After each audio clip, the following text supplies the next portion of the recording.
আসসালামু আলাইকুম। আজকে বরাবরের মতো নতুন আরেকটি রেসিপি নিয়ে চলে এসেছি। আশা করছি আজকের রেসিপিটা আপনাদের খুবই ভালো লাগবে। ভালো লাগলে প্লিজ ভিডিওতে একটা লাইক দিয়ে দেখা কন্টিনিউ করবেন। এখানে আমি 1.5 কাপ পরিমাণ নিয়েছি চালের গুঁড়া, পরিমাণ মতো লবণ, হাফ চা চামচ বেকিং পাউডার, হাফ চা চামচ দিয়েছি বেকিং সোডা, আর এখন দিয়ে দেব ভ্যানিলা এসেন্স হাফ চা চামচের থেকেও একটু কম, আর দিয়ে দিচ্ছি 3 টেবিল চামচের মতো সয়াবিন তেল। এখন সমস্ত উপকরণগুলোকে ভালো করে আমি মেখে নিচ্ছি। আর এটা কিন্তু মাখাটা খুব জরুরি, ভালো করে হাত দিয়ে ঘষে ঘষে এটা মেখে নিতে হবে, যাতে করে সমস্ত চালের গুঁড়িটার গায়ে সমস্ত উপকরণটা লেগে যায়।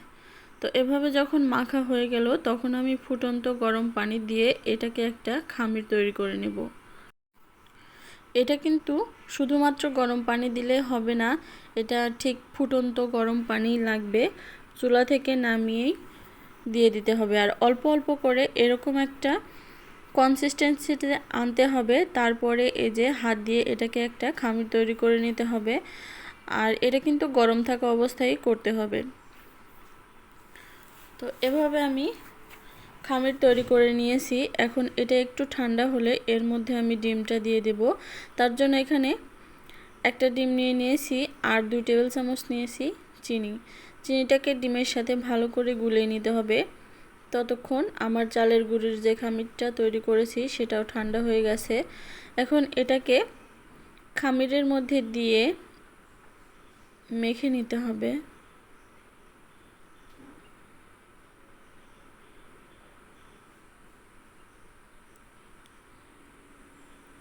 তো আমি একটা চামচের সাহায্যে এভাবে মেখে নিচ্ছি। আপনারা চাইলে হাত দিয়েও এই কাজটা করতে পারেন।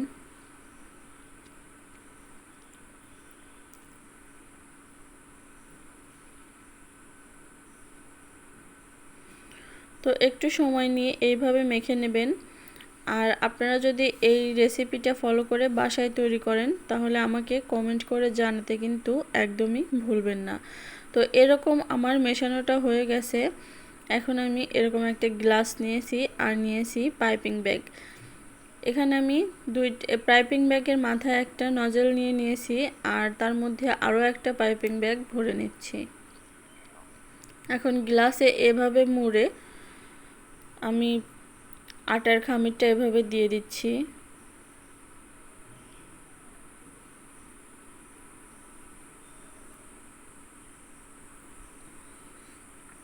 এখনো পর্যন্ত ভিডিওতে এসে যারা লাইক দেননি তারা প্লিজ আমার ভিডিওতে একটা লাইক দিয়ে দেখা কন্টিনিউ করবেন।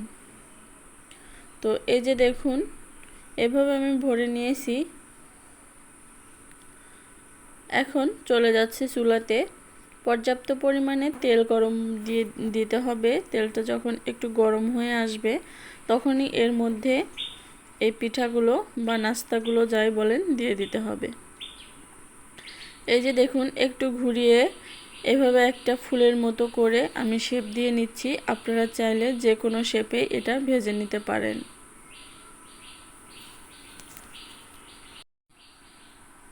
তো এইভাবে করেই আমি সবগুলো দিয়ে দিলাম। এখন মিডিয়াম হিটে রেখে এটাকে উল্টে পাল্টে ব্রাউন করে ভেজে নিতে হবে।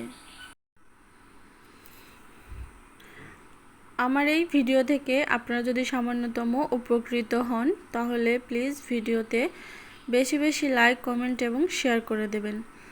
আর রেসিপি ভালো লাগলে চ্যানেলটাকে সাবস্ক্রাইব করে পাশে থাকা বেল বাটনটি অন করে দেবেন। তাহলে পরবর্তীতে যে কোনো রেসিপি ভিডিও আপলোড করলে নোটিফিকেশন আপনাদের কাছে পৌঁছে যাবে।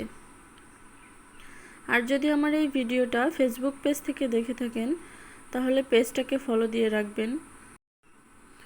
তো এইভাবে করে আমি সবগুলো নাস্তা ভেজে নিয়েছি।